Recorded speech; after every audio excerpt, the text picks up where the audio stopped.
வணக்கம், செல்வகுமார் பேசுகிறேன். இது செல்வகுமார் வானிலை அறிக்கை. அதிகாரப்பூர்வ வானிலை அறிக்கைக்கு இந்திய வானிலை ஆராய்ச்சித்துறை அறிக்கையை பார்க்கவும். 2019 ஏப்ரல் 4 வியாழக்கிழமை வானிலை அதிகாலை 5 மணி ஆய்வு முடிவு. அதாவது இதுவரைக்கும் ஆன்டிசைக்ளோன், அதாவது ஹை ப்ரெஷர், வெஸ்டர்ன் டிஸ்டர்பன்ஸ், இதனால் வந்த ஆன்டிசைக்ளோன்,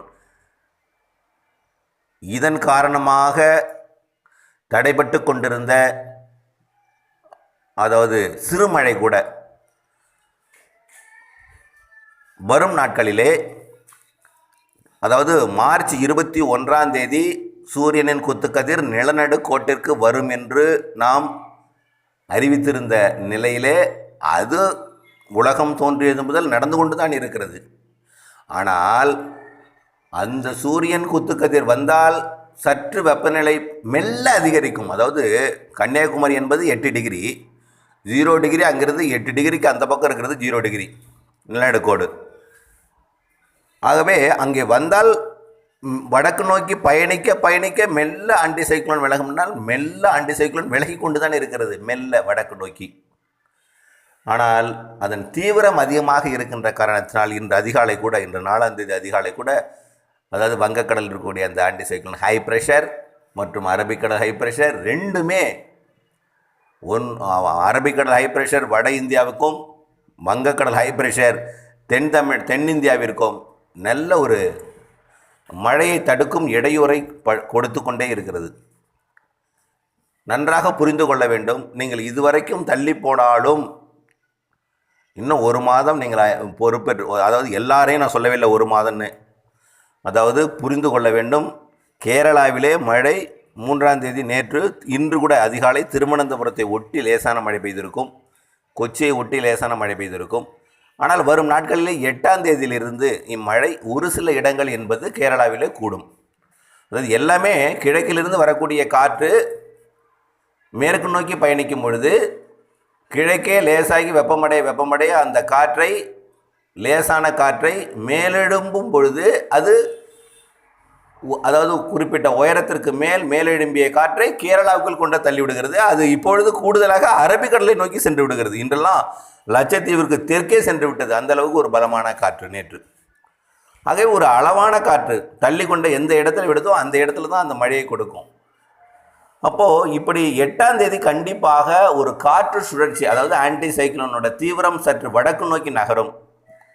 அதாவது ஒடிசா மற்றும் வங்கதேசம் மற்றும் மியான்மர் கரையை நோக்கி நகரும் என்பதனால வரும் 8, 9, 10 தேதிகளிலே அந்த காற்று சுழற்சி, அதாவது ஜனவரியிலிருந்து காற்று சுழற்சி இருந்து கொண்டு தான் இருக்கிறது. சாதாரண காற்று சுழற்சி கூட கிடையாது, கடலுடன் இணைந்த காற்று சுழற்சி.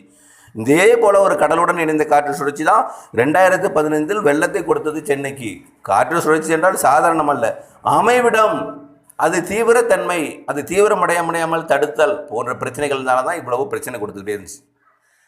ஆனால் நிச்சயமாக நான் சொல்கிறேன், எல்லாருக்கும் இல்லை, அதிகபட்சம் அக்னி நட்சத்திரம் என்பது அனைத்து மாவட்டங்களுக்கும் அதிகபட்சம் அக்னி நட்சத்திர நாள் மே மாதம் சொல்கிறாங்க. மே மாதம்னே நேற்றுக்கு தூத்துக்குடி மாவட்டத்திலிருந்து தொலைபேசி அழைப்புகள், அதாவது வானிலை அறிக்கையை கேட்டாலே ஏதோ மழை பெய்யும் என்று சொல்கிறார்கள் என்று மழை பெய்யவில்லை என்கிறார்கள்.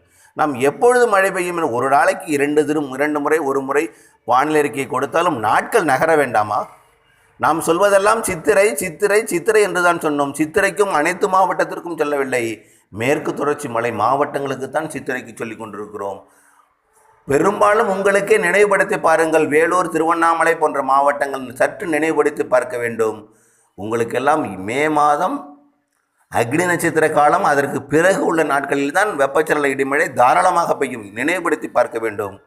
இப்படியெல்லாம் நடந்த காலத்தை நினைவுபடுத்தி பார்க்க வேண்டும். ஆகவே அனைத்து மாவட்டங்களுக்கும், அதாவது தமிழகத்தின் 32, காரைக்கால் மற்றும் புதுச்சேரி, புதிய மாவட்டம் உதயமாக போகக்கூடிய கள்ளக்குறிச்சி உட்பட 33 + காரைக்கால், புதுச்சேரி, கேரளா, தெற்கு கர்நாடகா, தெற்கு ஆந்திரா, எல்லா இடத்திற்கும் மழை பெய்யும் என்ற ஒரு நாள் இல்லை, ஒரு வாரமே நல்ல மழை இருக்கிறது. தினசரி காலை மதியம் கடும் வெயில் வாட்டினாலும் வங்கக்கடலில் இருக்கக்கூடிய காற்றழுத்த தாழ்வு நிலை மண்டலம் காரணமாக காற்று மேற்கிலிருந்து கிழக்கு நோக்கி வந்து, அதாவது அரபிக்கடல் காற்று வங்கக்கடல் நோக்கி ஈர்க்கப்படும் பொழுது என்னாகும்? வெப்பச்சலன இடிமழை தமிழகத்தின் அனைத்து மாவட்டங்களுக்கும் பெய்யும். வேலூர், திருவண்ணாமலை, சென்னை, திருவள்ளூர், காஞ்சிபுரம், விழுப்புரம், கள்ளக்குறிச்சி, புதுச்சேரி, கடலூர் உட்பட, கிருஷ்ணகிரி, தருமபுரி, சேலம், நாமக்கல், கொல்லிமலை உட்பட, தூத்துக்குடி உட்பட. இப்போ அல்ல, புரிந்து கொள்ள வேண்டும். அக்னி நட்சத்திர காலத்தில் தான் பரவலாக மழை பெய்யும். அது மே மாதம். அதற்கு இன்னும் 25 நாட்கள் இருக்கின்றன. அதற்கு முன் இல்லை என்று சொல்லவில்லை. புரிந்து கொண்டு, அதாவது ஒவ்வொரு வார்த்தையும் அர்த்தம் புரிந்து கொண்டு உற்று நோக்கி கூர்ந்து கவனித்து இதை விட்டு விலக கேட்டுக்கொள்கிறேன். கேரளாவிலே தற்பொழுது, அதாவது நேற்று முன்தினம் கூட தெற்கு கர்நாடகா, அதாவது உடுப்பி, மங்களூருக்கு கிழக்கே காற்றின் முறிவு காரணமாக மழை கொடுத்தது. அந்த மழை எங்கிருந்து, அதாவது வடகிழக்கு மாநிலங்களிலிருந்து ஒடிசா மற்றும் சத்தீஸ்கர் மற்றும் தெலுங்கானா, அதையும் தாண்டி கர்நாடகாவின் வடக்கு கேரளா வரைக்கும், அதாவது வயநாடு வரைக்குமே அந்த மழை கொடுத்தது. நேற்று திருவனந்தபுரத்தை ஒட்டி மட்டும் லேசான மழை கொடுத்தது. பரவாயில்லை. இம்மழை இப்படியே ஒரு சில இடங்களில் கேரளாவில் கொடுத்து கொண்டிருந்தாலும் 8ஆம் தேதிக்கு மேல், 8ஆம் தேதி நமக்கு மட்டுமல்ல, மலேசியா, சிங்கப்பூர், நாம் ஏற்கனவே சொல்லியிருக்கிறோம். 8ஆம் தேதி 9ஆம் தேதி நாகப்பட்டினம் மாவட்டம் கோடியக்கரைக்கும் ராமநாதபுரம் மாவட்டம் ராமேஸ்வரத்துக்கும் இடைப்பட்ட அந்த கிழக்கு கடல் ஓரம் ஒரு நனைக்கு மழையை கொடுக்கும் என்று சொன்னோம். அன்றுதான் இலங்கைக்கும் அன்றுதான் ஒரு நனைக்கு மழையை கொடுக்கும். ஆனால் பரவலான மழை இருக்காது. யாழ்ப்பாண மக்கள் புரிந்து கொள்ள வேண்டும். பரவலாக இருக்காது. ஒரு சில இடங்களில் அங்கங்கே ஒரு நனைக்கு மழை கொடுக்கும். இலங்கைக்கு கிழக்கு பகுதிக்கும் தெற்கு பகுதிக்கும் ஒரு நல்ல மழையை கொடுக்க வாய்ப்பு இருக்கிறது. கிழக்கு பகுதி என்றால் கிழக்கு ஓரம் என்று எடுத்துக்கொள்ள வேண்டும். ரொம்ப உள்ள வராது. இருந்தாலும் பொறுமை காக்க வேண்டிய நிலைமையில் இருக்கிறோம். கண்டிப்பாக வெயில் கடுமையாக வாட்டித்தான் எடுக்கும். சூரியனின் குத்துக்கதிர் 22ஆம் தேதி, ஏப்ரல் 22ஆம் தேதி கன்னியாகுமரி முனையை தொட்டு வடக்கு நோக்கி பயணிக்கும். மே மாதம் 10 தேதியிலே அது வட தமிழகத்தை எட்டும். மே மாதம் வட தமிழகத்தை எட்டும். ஆகவே ஏப்ரல் கடைசி வாரம், மே முதல் 2 வாரம், ஆக மொத்தம் 3 வாரம், 21 நாள் தமிழகத்தில் கடும் வெயில் வாட்டும். அதில்தான் நமக்கு வெப்பச்சலன மழையும் இருக்கிறது. இந்த கடும் வெயில் வாட்டத்தின் காரணமாகவே ஆன்டி சைக்ளோன் எனப்படும் ஹை ப்ரெஷர், அதாவது உயரடுக்கு மேலடுக்கில் ஏற்படக்கூடிய உயர் அழுத்தத்தால், அதாவது அடர்த்தியான ஈரக்காற்றால், அடர்த்தியான பனிக்காற்றால் அழுத்தம் காரணமாக கீழே அமுக்கப்பட்ட தரைப்பகுதியில் பரப்பப்படும் பொழுது வெப்பமடைந்து அது வெப்பக்காற்றாக தமிழகத்தில் நுழையும். அந்த அமைப்பு வரும் ஏப்ரல், அதாவது தேர்தலுக்கு பிறகே, அது சித்திரை பிறந்தவுடன் கேரளாவிற்கும், அதாவது மேற்கு தொடர்ச்சி மலைக்கும், அதாவது மேற்கு தொடர்ச்சி மலை என்றால் மலை மீது வால்பாறை, கொடைக்கானல் மற்றும் நீலகிரி, அதுவும் கேரளா எல்லை ஓரம். அதன் பிறகு ஏப்ரல் 18 தேர்தலுக்கு பிறகு மேற்கு தொடர்ச்சி மலை மாவட்டங்களுக்கு, அதாவது கன்னியாகுமரி மாவட்டத்தின் மேற்கு பகுதி, அதாவது களியக்காவிளை, பேச்சுப்பாறை, தக்கலை, அந்த பக்கம். அதே போல் திருநெல்வேலி மாவட்டம் புரிந்து கொள்ள வேண்டும். திருநெல்வேலி மாவட்டம் மேற்கு தொடர்ச்சி மலை, தென்காசி, குற்றாலம், முண்டந்துறை, பாபநாசம், மணிமுத்தாறு மற்றும் செங்கோட்டை, சிவகிரிக்கும் கிருஷ்ணாபுரத்திற்கும் சங்கரங்கோயிலுக்கும் மேற்கே உள்ள மலைப்பகுதி. அடுத்தபடியாக விருதுநகர் மாவட்டம் ராஜபாளையம் மற்றும் ஸ்ரீவில்லிபுத்தூருக்கு மேற்கே சதுரகிரி மலைப்பகுதி, தேனி மாவட்டம் கம்பம் பள்ளத்தாக்கு மற்றும் கேரள எல்லை ஓரம் மற்றும் கொடைக்கானல் மலைப்பகுதியின் மேற்கு பகுதி மற்றும் அதாவது திருப்பூர் மாவட்டத்தின் அமராவதி நீர்பிடிப்பு பகுதி. இதெல்லாம் தேர்தலுக்கு பின் வரும் நாட்கள். நான் சொல்வது இன்றல்ல, தயவு செய்து புரிந்து கொள்ளுங்கள். உங்களுக்கு நீண்ட நாட்கள் முன்பே வானிலை அறிக்கை அனுப்புவதன் காரணமாக ஏதோ மழை பெய்யாதது போல் உங்களுக்கு தெரியும். புரிந்து கொள்ளுங்கள். வேணால் கவுண்டவுன் போட்டுக்குங்க, நாட்களை எண்ணிக்கொண்டு கழித்து கொண்டு வாருங்கள் தேவைப்பட்டால். ஆகவே அடுத்த தேர்தலுக்கு பின் தான் இவையெல்லாம். நான் சொல்வதெல்லாம் மேற்கு தொடர்ச்சி மலை மாவட்டத்தின் மேற்கு பகுதி, மேற்கு தொடர்ச்சி மலை மாவட்டம் முழுவதுமே பெய்ய வாய்ப்பு இருக்கிறது. நான் அதிகமாக சொல்லி உங்களை எதிர்பார்க்க வைத்து உங்களை ஏமாற்ற விரும்பவில்லை. தேர்தலுக்கு பின் மேற்கு தொடர்ச்சி மலை மாவட்டம் முழுவதுமே பெய்ய வாய்ப்பு இருக்கிறது. ஆனால் உறுதி அல்ல, உறுதியாக மேற்கு தொடர்ச்சி மலை மீது பெய்யும், அதாவது வால்பாறையில் பெய்யும். அதே போல நீலி மாவட்டத்தின் மீது பெய்யும். அதே போல கேரளாவினுடைய பாலக்காடு கணவாயை ஒட்டிய பகுதி, வெள்ளியங்கிரி பகுதி, மருதமலைக்கு மேற்கே பெய்யும். அதே போல அது தேர்தலுக்கு பின், அது 22ஆம் தேதிக்கு மேல், ஏப்ரல் மாதம் 22ஆம் தேதிக்கு மேல் சூரியன் குத்துக்கதிர் பலமாக வீச தொடங்கிவிடும். அதன் பிறகு மேற்கு தொடர்ச்சி மலை மாவட்டம் முழுவதும், அதாவது திருநெல்வேலி மாவட்டம்னா அது முழுவதுமே மாதம் 25ஆம் தேதிக்கு மேலே திருநெல்வேலி மாவட்டம் முழுவதும், கன்னியாகுமரி மாவட்டம் முழுவதும், விருதுநகர் மாவட்டம் முழுவதும் எடுத்துக்க முடியாது. விருதுநகர் மாவட்டம் விருதுநகர் தலைநகருக்கு மேற்கே, மதுரை மாவட்டம் மதுரை தலைநகருக்கு மேற்கே, திண்டுக்கல் மாவட்டம் வேடசந்தூர் கூட எடுத்துக்க முடியாது. திண்டுக்கல் மாவட்டம் ஒட்டஞ்சத்திரம் மற்றும் பழனிக்கு அந்த பக்கம். ஆகவே ஆனால் முழுவதும் கூட வாய்ப்பு இருக்கிறது. ஆனால் அதிகப்படியாக இப்பொழுது எதிர்பார்க்க வேண்டாம். ஆகவே இம்மாத இறுதி நாட்கள் மேற்கு தொடர்ச்சி மலை மாவட்டங்கள், அதனை ஒட்டிய மாவட்டங்கள், அதாவது கன்னியாகுமரி திருநெல்வேலி தூத்துக்குடி, கன்னியாகுமரி திருநெல்வேலி தூத்துக்குடி இல்லை, கன்னியாகுமரி திருநெல்வேலி ஓகே தூத்துக்குடி சேர்த்துக்கலாம். மேற்கு தொடர்ச்சி மலை மாவட்டங்கள், ஒட்டிய மாவட்டங்கள், ஏப்ரல் மாதம் இறுதி நாள் தூத்துக்குடி மாவட்டத்துக்கு மழை அறிவிக்கும் நாள் ஏப்ரல் மாதம் இறுதி நாள். பொறுமையாக தெரிந்து கொண்டு அறிந்து கொண்டு விலகவும். கன்னியாகுமரி திருநெல்வேலி தூத்துக்குடி விருதுநகர் மற்றும் மதுரை தேனி மற்றும் திண்டுக்கல் திருப்பூர் மற்றும் பாலக்காடு கணவாய் பகுதியாகிய பொள்ளாச்சி மற்றும் திருப்பூர் மாவட்டத்தின் தாராபுரம் உட்பட அனைத்து மாவட்டம், மேற்கு ஈரோடு மாவட்டம் உட்பட, ஈரோடு மாவட்டம் மொடக்குறிச்சிக்கு சற்று தாமதம் ஏற்படலாம். தயவுசெய்து தெரிந்து கொள்ளுங்கள். மொடக்குறிச்சி பகுதி, அதாவது அந்த கரூர் மாவட்ட எல்லை பகுதி, திருப்பூர் மாவட்டம், கரூர் மாவட்ட, ஈரோடு மாவட்டம் எல்லை பகுதி, காவிரி கரையோரம் சற்று தாமதம் ஏற்படும். அது மே மாதம் முதல் வாரத்தில் தான் பெய்ய வாய்ப்பு இருக்கிறது. ஏப்ரல் மாத கடைசியில் வாய்ப்பு இருக்கிறது. இருந்தாலும் மே மாதம் முதல் வாரத்தில் உறுதி.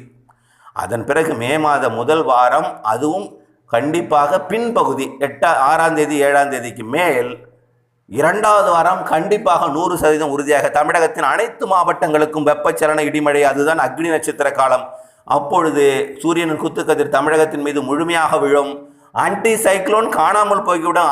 உயரழுத்தம், மேலடுக்கில் இருக்கக்கூடிய உயரழுத்தம் அடிக்கும் வெயிலால் உயரழுத்தம் மேலிருந்தே காணாமல் போய்விடும். சுழற்சியே இல்லாமல் போய்விடும்.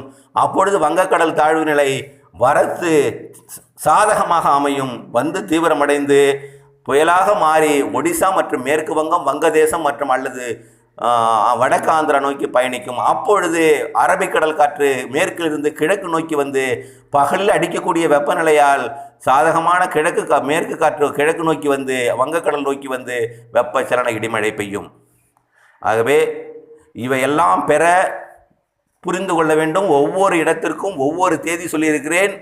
அதிகபட்சம் நீங்கள் பொறுமை காக்க வேண்டிய நாள் மே மாதம் முதல் வாரத்தின் பின்பகுதி 2வது வாரம் தான் வேலூர், திருவண்ணாமலை, சென்னை, திருவள்ளூர், காஞ்சிபுரத்திற்கு கிடைக்கும். அதன் பிறகு எந்த ஊரில் எந்த தேதியில் வெப்பச்சலன இடிமழை தொடங்கியதோ அதிலிருந்து வெப்பச்சலன மழை இடிமழை இருந்து கொண்டே இருக்கும். அதாவது உதாரணத்திற்கு கேரளாவில் தொடங்கியது என்று சொல்கின்றோமே, தொடங்கிவிட்டது என்று சொல்கிறோமே இடிமழை, ப்ரீ முன்சூன், அது அப்படியே ஜூலை மாதம் வரைக்கும் தொடர்ந்து கொண்டே இருக்கும். எப்பொழுது அது மேற்கு தொடர்ச்சி மலையிலே தேர்தலுக்கு பின் தொடங்கும் என்று சொல்கிறோமே, அது அப்படியே தொடர்ந்து ஜூலை மாதம் வரைக்கும் நீடித்து கொண்டிருக்கும். வேலூர் மாவட்டத்திற்கு வரும் கோடையிலே அக்னி நட்சத்திரத்திலே தொடங்கும் என்று சொல்கிறோமே, அதிலிருந்து ஜூலை வரை நீடித்து கொண்டிருக்கும். எப்பொழுது தொடங்குகிறதோ அதிலிருந்து நீடித்து கொண்டிருக்கும். ஆனால் ஒன்றே ஒன்று சொல்கிறேன், வங்கக்கடலில் மே மாதம் 2 காற்றழுத்த தாழ்வு மண்டலங்கள் 2வது வாரம் ஒன்றும் கடைசி வாரம் ஒன்றும் உருவாக சாதக சூழல் பிரகாசமாக இருக்கிறது. ஆகவே அந்த நேரத்தில் நல்ல மழை இருக்கிறது தமிழகத்திற்கு, அனைத்து மாவட்டங்களுக்கும். புயல் நமக்கல்ல, வடக்கு நோக்கி செல்லும். வெப்பச்சலனத்திற்கு சாதகமாக அரபிக்கடல் காற்று மேற்கிலிருந்து கிழக்கு நோக்கி வந்து வெப்பச்சலனத்தை ஏற்படுத்தி மழை கொடுக்கும் என்பதை புரிந்து கொள்ள வேண்டும். தென்மேற்கு பருவமழையானது ஜூன் மாதம் 7ஆம் தேதி தொடங்கினாலும் அங்கும் எப்பொழுதும் வட இந்தியாவிலே புயல்கள், அதாவது வட இந்தியாவிலே என்ன ஆகும்னா தரைப்பகுதியிலே காற்றழுத்த தாழ்வு நிலைகள் உருவாகும் தென்மேற்கு பருவமழை காலத்தில். ஆனால் அதன் மூலமாக தரைப்பகுதியை நோக்கி கடல் காற்று தென்மேற்கு திசையிலிருந்து நுழைந்து கேரளா போன்ற கர்நாடகா போன்ற பகுதிகளுக்கு நல்ல மழையை கொடுக்கும். ஆனால் இந்த ஆண்டு தரைப்பகுதியில் தாழ்வு நிலை உருவாவதற்கு சமமாக கடல் பகுதியிலும் தாழ்வு நிலை உருவாகும். அதனால் போதிய கடல் காற்று தரையில் ஏறாமல் திசை மாறி இருக்கும் என்பதை தெரியப்படுத்த விரும்புகிறேன். ஆகையினாலே தென்மேற்கு பருவமழை தொடங்கியதும் அரபிக்கடலில் ஒரு புயல் உருவாகி அது வடக்கு நோக்கி பயணிக்கும். பாகிஸ்தான் மற்றும் குஜராத், ஈரான் நோக்கி பயணிக்கும். இதனால் என்னாகும்? தரைப்பகுதியில் ஏறக்கூடிய காற்று கடல் ஓர மாநிலங்களை மட்டும் தொட்டு கொண்டு செல்லும். ஆகவே கடலோர மாநிலங்களுக்கு மட்டும் நல்ல மழை கொடுக்கும். கடலோர மாநிலங்களுக்கு நல்ல மழை கொடுக்கும். தரைப்பகுதியில் நுழையாத காரணத்தால் என்ன ஆகும்னா மேல் காற்று வீசாது. அந்த மேல் காற்று, வறண்ட காற்று, தாராபுரம் மற்றும் உடுமலைப்பேட்டை போன்ற மற்றும் டெல்டா வரைக்கும் அங்கிருந்து வரக்கூடிய அந்த வறண்ட காற்று வீசாது. நீண்ட இடைவெளி விட்டு வீசும். அந்த வீசாத நேரத்தில் தமிழகத்தின் உள் மாவட்டங்கள் அனைத்து மாவட்டங்களுக்கும் வெப்பச்சலன இடிமழை பெய்யும். தென்மேற்கு பருவமழை வீக்காக இருக்கிற பொழுதுதான் தமிழகத்தில் வெப்பச்சலன இடிமழை பெய்யும் என்பதை நீங்கள் புரிந்து கொள்ள வேண்டும். ஆகவே இந்த ஆண்டு ப்ரீ மான்சூன் எனப்படும், அதாவது தென்மேற்கு பருவமழையில் பெய்யக்கூடிய பெருமழைக்கு முன்பு பெய்யக்கூடிய அந்த வெப்பச்சலன இடிமழையும், தென்மேற்கு பருவமழை காலத்தில் தமிழகத்தின் உள்ளே பெய்யக்கூடிய வெப்பச்சலன இடிமழையும் இந்த ஆண்டு பிரகாசமாக இருக்கும். ஆனால் அதற்கு முன் வாட்டும் வெயிலை நாம் அனுபவித்து தீர வேண்டிய கட்டாயத்தில் இருக்கிறோம். அதில் எந்தவித மாற்றமும் இல்லை. 113 டிகிரி ஃபாரன்ஹீட் வேலூர் மாவட்டம், வேலூர் மற்றும் திருவள்ளூர் மாவட்டம் திருத்தணியில் பதிவாகும். மற்றும் பரமத்தி, வேலூர் போன்ற பகுதிகளிலே 110 டிகிரி பதிவாகும். பாளையங்கோட்டையில் கூட 108 டிகிரி வரைக்கும் பதிவாகும். ஆகவே மைய மாவட்டங்கள் 110, 108 என்று பதிவாக வாய்ப்பு இருக்கிறது. ஏப்ரல் பின் அரைப்பகுதி, மே மாதம் முழுவதும், ஜூன் மாதம் கூட ஒரு கோடையாக இருக்கும். பள்ளி திறந்தாலும் கோடை வாட்டும். காரணம், தென்மேற்கு பருவமழையோட தீவிரம் குறைவாக இருக்கும் என்பதன் காரணத்தினாலே. ஆனால் கடலிலே புயலிருந்து அணைகளை நிரப்பும். உடனடியாக அணைகளை நிரப்பாது. ஆகஸ்ட் மாதம் தான் அணைகளை நிரப்பும். ஜூன் மாதம் இந்த ஆண்டு மேட்டூர் அணை திறப்பது என்பது சற்று கடினம்தான். ஆனால் ஆகஸ்ட் மாதம் 15ஆம் தேதி, ஆகஸ்ட் மாதத்தில் இறுதிக்குள் நிச்சயமாக மேற்கு தொடர்ச்சி மலை அணைகள் நிரம்பும். வடகிழக்கு பருவமழை பொறுத்த வரைக்கும், அதாவது எப்பொழுதுமே எல்னினோ இருந்தால் வடகிழக்கு பருவமழை நன்றாக பெய்யும். எல்னினோ இந்த ஆண்டு ஒரு மைல்டாக கொஞ்சமாக தீவிரம் குறைவாக இருக்கும் போல் தெரிகிறது. ஆனால் தீவிர எல்னினோ ஆக இருக்காது. மைல்டாக இருந்தாலும் தென்மேற்கு பருவமழை முடிந்த பிறகு வடகிழக்கு பருவமழை அக்டோபர் மாதம் தொடங்க வேண்டிய மழை நவம்பர் மாதம் ஒரு 7ஆம் தேதி வாக்கில் 8ஆம் தேதி வாக்கில் தான் தொடங்கும். நவம்பர் 2வது வாரத்தில் தான் தொடங்கும். அதன் பிறகு நாட்கள் மிக குறைவு. நவம்பர் 15லிருந்து ஒரு 45 நாட்கள் தான் அந்த பருவமழை காலம் இருக்கும். அப்பொழுது சூரியன் குத்துக்கதிர் தெற்கே சென்றுவிடும் என்பதனால வட தமிழகத்தை விட, ஆனால் நீங்கள் செய்ய வேண்டிய வேலை என்னவென்றால், வரக்கூடிய ப்ரீ மான்சூன் மற்றும் வெப்பச்சலன மழையை சென்னை, திருவள்ளூர், வேலூர், காஞ்சிபுரம் மாவட்டங்கள் சேமிக்க வேண்டிய கட்டாயத்தில் இருக்கிறோம். ஆனால் வடகிழக்கு பருவமழை டெல்டா மற்றும், அதாவது திருச்சிக்கு தெற்கே உள்ள அனைத்து மாவட்டங்கள், இன்னும் சொல்லப்போனால் கடலூர், சேலம் மற்றும் ஈரோடு, கோயம்புத்தூருக்கு தெற்கே உள்ள அனைத்து மாவட்டங்களுக்கும் ஒரு நல்ல மழையை கொடுக்கும். தெற்கே செல்ல செல்ல மழை அளவு கூடுதலாக இருக்கும். இந்த ஆண்டு இலங்கையை ஒட்டியிருக்கூடிய மாவட்டங்கள் நல்ல மழை கிடைக்கும். தென் மாவட்டங்களுக்கு நல்ல மழை கிடைக்கும் வடகிழக்கு பருவமழை காலத்தில். ஆகவே வடகிழக்கு பருவமழையும் தென்மேற்கு பருவமழையும் தென் தமிழகத்திற்கும் மேற்கு மாவட்டங்களுக்கும் மத்திய மாவட்டங்களுக்கும் சாதகமாக இருக்கிறது. வட மாவட்டங்களுக்கு ப்ரீ மான்சூனும் தென்மேற்கு பருவமழை கால வெப்பச்சலன மழையும் சாதகமாக இருக்கிறது. ஒன்று குறிப்பிட விரும்புகிறேன். இந்த ஆண்டு தென்மேற்கு பருவமழை காலத்தில் அரபிக்கடலில் புயல் உருவாகுவது போல வங்கக்கடலிலும் 2 புயல்கள் உருவாக வாய்ப்பு இருக்கிறது. கடந்த ஆண்டு எப்படி ஒடிசா கடலோரம் அடுத்தடுத்து புயல்கள் உருவாகி கொண்டிருந்ததோ அதே போல இந்த ஆண்டு வங்கக்கடலிலும் அடுத்தடுத்து 2 புயல்கள், குறைந்தபட்சம் 2 அல்லது 3 புயல்கள் உருவாகி அது பங்களாதேஷ், ஒடிசா நோக்கி பயணிக்க வாய்ப்பு இருக்கிறது. ஆகவே பாதிப்பு புயல் நமக்கு இல்லை. காரணம் என்ன சொல்கிறேன் என்றால், தரைப்பகுதியில் உருவானால் காற்றானது தரையில் ஏறி மழையை கொடுக்கும். இந்த ஆண்டு புயல் கடலில் உருவாகி புயலாக சென்று கடலது மாநிலங்களுக்கு வட கடலோர மாநிலங்களுக்கு கனமழையும், உள் மாவட்டங்களுக்கு சராசரியை ஒட்டி இருக்கக்கூடிய அல்லது சற்று குறைந்த மழையும் கொடுக்கும் என்பது எதிர்பார்க்கப்படுகிறது. விரிவான வானிலை அறிக்கை எழுத்துப்பூர்வமாக அறிவித்திருக்கிறேன், தெரிந்து கொள்ளுங்கள் PDF-இல். நன்றி. மீண்டும் ஒரு முறை அறிவிக்கிறேன், இது வானிலை அறிக்கை தெரிவித்துவிட்டால் இன்றே மழை பெய்யும் என்று எதிர்பார்க்கக்கூடாது. உங்கள் ஊருக்கு எந்த தேதி என்று பார்த்து கொள்ள வேண்டும். அதிகபட்சமாக நீங்கள் காத்திருக்க வேண்டிய நேரம் அக்னி நட்சத்திர காலமறை அன்றுதான் உங்களுக்கு வெப்பச்சலன இடிமழை அனைத்து மாவட்டங்களுக்கு பெய்யும். அதற்கு முன் மேற்கு தொடர்ச்சி மலையில் சித்திரை பிறந்தவுடன் தொடங்கும். தேர்தல் முடிந்தவுடன் மேற்கு தொடர்ச்சி மலை மாவட்டங்களுக்கு தொடங்கும். ஏப்ரல் மாத இறுதியில் மேற்கு தொடர்ச்சி மாவட்டத்தை ஒட்டியிருக்கூடிய உள் மேற்கு மாவட்டங்கள் தொடங்கும். ஏப்ரல் இறுதிக்கு மேல்தான் அனைத்து மாவட்டங்களுக்கும் தொடங்கும் என்பதை தெரியப்படுத்த விரும்புகிறேன். நன்றி.